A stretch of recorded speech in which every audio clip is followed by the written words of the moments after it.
Hello, మీరు పిట్టగోడ మీద ఖాళీగా మొబైల్ పడుతూ కూర్చున్నారా? మీరు ఇంట్లో ఖాళీగా ఉంటున్నారా? మీ పేరెంట్స్, మీ గర్ల్ ఫ్రెండ్, మీ బెస్ట్ ఫ్రెండ్ మిమ్మల్ని తక్కువ చేసి చూస్తున్నారా? ఈ రోజంతా ఏం చేసావు? రోజు చేసిన అయ్యో, ఇంటర్వ్యూ కాల్స్ ఏమైనా అటెండ్ అయినావా? అసలు కాల్సే వస్తలేదు. రోజు బజ్జీలు పునుగులు తినడానికి నన్ను 20 రూపాయలు అడుగుతున్నావు. నీకేం సిగ్గు అనిపిస్తలేదురా? ఇప్పుడు మీకు ఎలా అయినా జాబ్ తెచ్చుకోవాలనిపిస్తుంది కదా?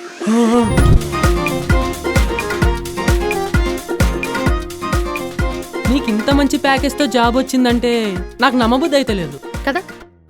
నాకు కూడా.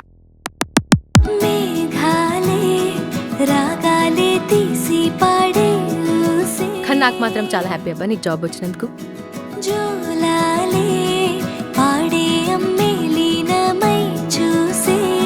ఇంతకీ మీ బాస్ ఎట్లుంటాడు రా?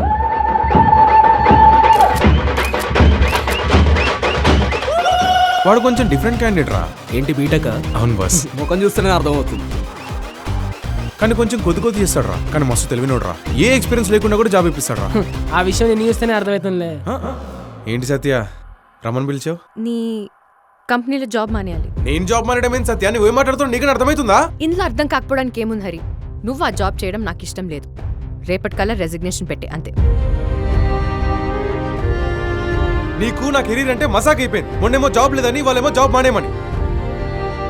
అరే గోపి, సత్య నన్ను జాబ్ మానేయమంటుందిరా. వాడి మధ్య వాడికి నచ్చినట్టు చేస్తున్నాడు. కొద్ది రోజులు దూరం పెడితే గానీ వాడికి బుద్ధి రాదు.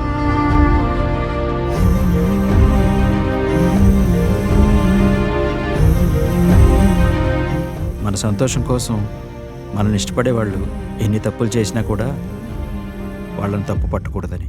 మీరు కనుక కంపెనీ నుంచి బయటకు వెళ్ళాలనుకుంటే మాకు 5 lakhs పెనాల్టీ కట్టాలి, లేదా 2 నెలలు జైలు శిక్ష పడుతుంది. Are you sure madam? Next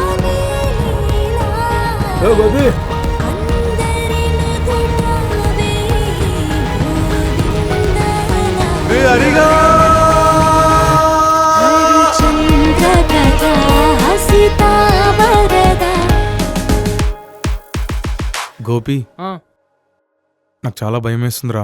భయమా? భయం దేనికిరా? మనం ఏమైనా లంగ పని చేస్తే భయపడాలి. తిను.